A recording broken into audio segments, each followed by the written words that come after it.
Mpenzi mtazamaji, karibu katika Visual Media Production.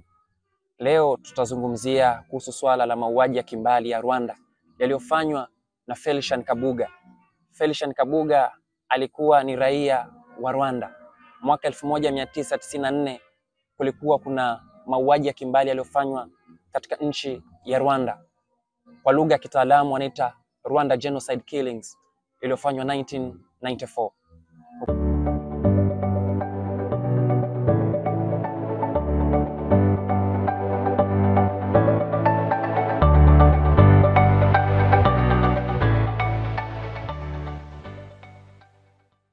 Ukija kuongelea kwenye historia kamili kuhusu Felicien Kabuga. Felicien Kabuga alikuwa ni Mhutu katika makabila yaliyokuwa Rwanda. Mwaka 1994 mauaji ya wenyewe kwa wenyewe kati ya kabila la Wahutu na kabila la Watusi. Felicien Kabuga ndio aliyekuwa akisifika kwa utajiri katika taifa hilo. Basi Felicien Kabuga alishangaza jamii hiyo kwa sababu aliutumia utajiri wake kuyafaidisha au kwa ajili ya maslahi yake binafsi. Felicien Kabuga katika nyaraka mbalimbali za kisheria na za kiserikali zilizochapishwa katika majarida mbalimbali ya Rwanda about the Rwandan genocide killings of 1994 yalizungumza sana kuhusu historia kikamilifu ya Felicien Kabuga, lakini kwa ndani historia ilifichwa pale ambapo mauaji yalipoendelea na mamlaka ya sheria za kimataifa dhidi ya mtu huyu aliyekuwa ni mhalifu.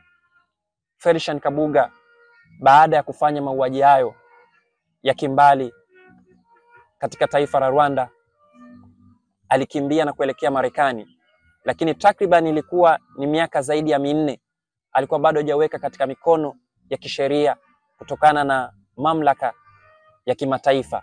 Kwa lugha ya kitaalamu tunaita the ICC, International Criminal Court, mahakama kuu ya makosa ya kijinai ya kimataifa.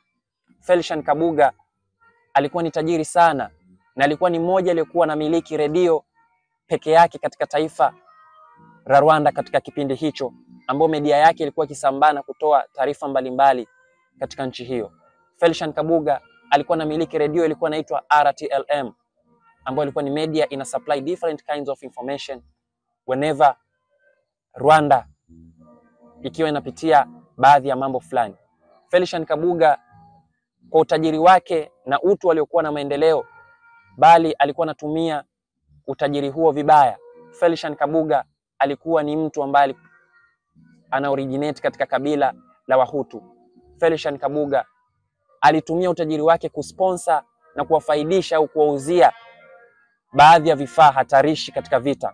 Mfano, Felicien Kabuga aliwauzia Wahutu mapanga, aliwauzia Wahutu baadhi ya bunduki, aliwauzia Wahutu baadhi ya vifaa vingine, mfano kama mikuki, ambayo alikuwa kama vile anatoa kuwafaidisha watu na kuwapa sponsorship ili watu waendelee kupigana vita, bila kutambua damu zinazomwagika ni damu za raia wa Rwanda katika nchi ile. Lakini Felicien Kabuga kwa nini aliyafanya haya? Felicien Kabuga baadhi ya historia zimechimba na zimemficha kwa nini aliamua kufanya vitu kama hivi. Katika historia ukilinganisha katika taifa letu la Tanzania, hakikisha unapojikita katika mambo ya kisiasa, kumbuka mtu anayekuhamasisha uingie katika mambo ya kisiasa, yeye yupo vipi? Felicien Kabuga alipelekea vifo takriban vingi katika nchi ya Rwanda kutokana na Wahutu kwa sababu ya hamasa yake aliyoitumia dhidi ya utajiri aliyokuwa nao. Aliwasponsor watu vifaa ambavyo watu walivinunua na kuingia katika vita kwa ajili ya kupambana. Damu nyingi zilimwagika. Machapisho na majarida mbalimbali yaliyofanywa about the Gazette of Rwandan Genocide Killings of 1994 already published, and everything is given the mandate kufuatilia ni nini kilichotokea na mauaji yale kutokana kwa Felicien Kabuga. Mwaka 1994 mpaka leo imebaki historia ya watu wengi kutokujua mauaji yale yalifanyika, lakini kuna vitu ambavyo vilifichwa kindani kwa sababu ya watu waliohusisha bega kwa bega mpaka mauaji yale yakafanyika kikamilifu. Felicien Kabuga alivyokuwa na utajiri ule alisahau alikuwa anaitumia media yake kutangaza watu na kuhamasisha watu waingie vitani, lakini yeye na familia yake ilikuwa Marekani. Felician Kabuga alikuwa anawaambia watu katika vitu vilivyo,